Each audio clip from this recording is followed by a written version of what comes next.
Professor Campbell, and I'm here to talk to you about this week's science lesson. If you remember, last week we talked about slow earth processes such as erosion and weathering. Is often caused by weathering. It's when anything moves or materials are removed from the Earth's surface. Last week was slow processes, but we're going to say goodbye to slow processes. Hello to fast processes.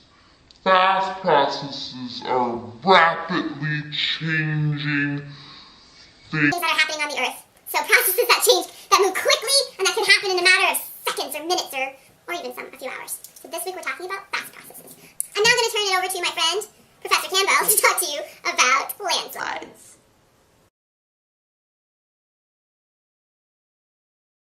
Okay, so you remember last week we talked about slow processes, weathering, and erosion.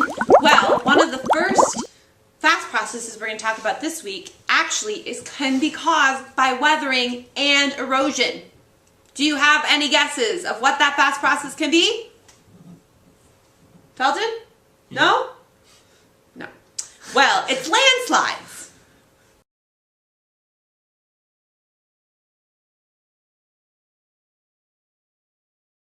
Landslides take place when dirt, pebbles, rocks, and boulders slide down a slope together. Sometimes these landslides are small and hardly noticeable. Other times, however, they can be substantial. These destructive slides can be caused by a number of forces, such as wind or rain. The additional weight of the rain can cause the sand and rocks to fall down, creating the slide.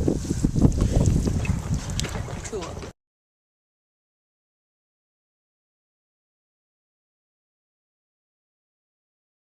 Weathering isn't the only force that causes landslides. Other times it might be caused by erosion, as the base of a slope is slowly removed by a stream, river, or other body of water, weakening the entire side of the mountain.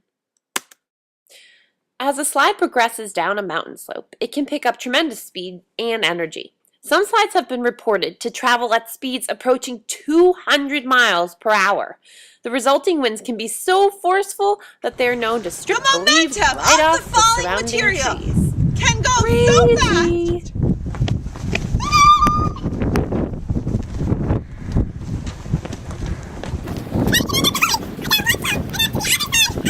Several hundred feet away.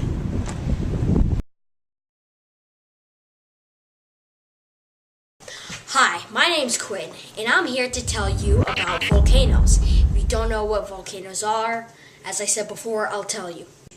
A volcano is a vent that lava erupts from the mantle. I know two ways a volcano can be formed. The first is when two tectonic plates meet and then slide away again to form a hole that lava can come out. So the other way a volcano can be formed is when a convergent boundary happens. That's when one tectonic plate goes under the other, and then the other one goes on top to form the volcano. And the one that went under might form a hole so magma can get out into the volcano. So most volcanoes are formed in the ocean. So when magma comes up, when the volcano's underwater, it will come out into the water, and when water and magma or lava come together, they instantly dry to form an island, just like Monhegan.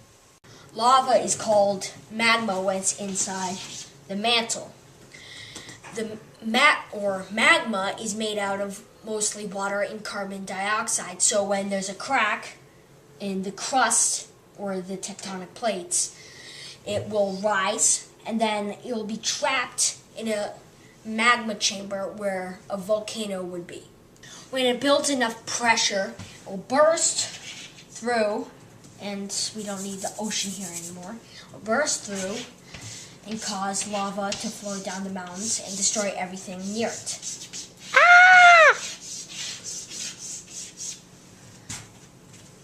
Most mountains are actually volcanoes.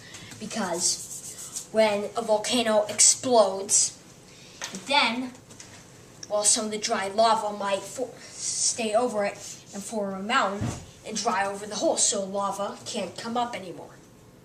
Now I'm going to show you what would happen when a volcano exploded. As you can see here, very poorly made, but I had to kind of rush it. This would be the magma chamber. So it would be under the volcano. And then now we are going to do our subject.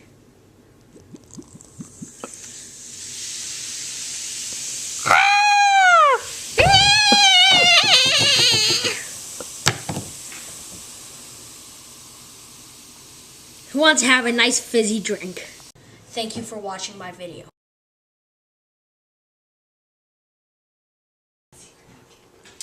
Okay, today we'll be learning about earthquakes. Earthquakes are when the ground in a certain area shakes. Now this can cause severe damage above and below ground. What causes an earthquake is when two tectonic plates move with, against, along, away, or into each other. They have a chance to stick, like right here. Even though the plates are stuck together, they still want to move in the way they were moving. This is what causes an earthquake. Eventually, the two plates unstick and move on.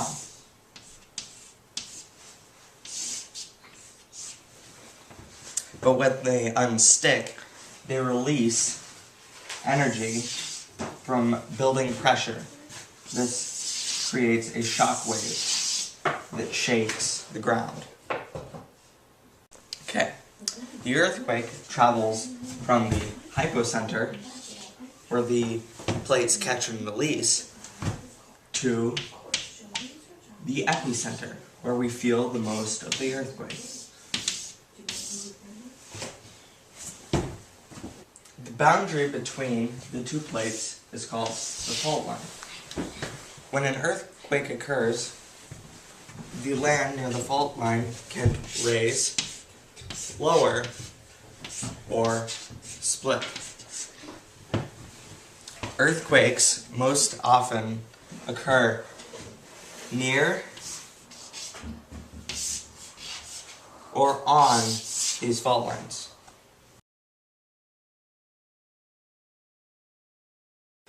Tsunamis are giant waves caused by a disturbance such as earthquakes, landslides, volcanoes, and meteor impacts. When a disturbance happens near a large body of water, it creates a tsunami. When a volcano erupts underwater, it displaces the water, which is forced into giant waves, which eventually become tsunamis. A meteorite creates a tsunami similar to the way a pebble creates a ripple in the water. When it impacts, it sends waves in both directions to create tsunamis. Landslides can create tsunamis too. When they fall into the water, they send waves which eventually become big enough to create tsunamis. Tsunamis are not noticeable when they are traveling through open ocean. The deeper the water is, the faster the tsunami goes, and the longer the wavelength is. When tsunamis hit shallower water, their length decreases and their height increases.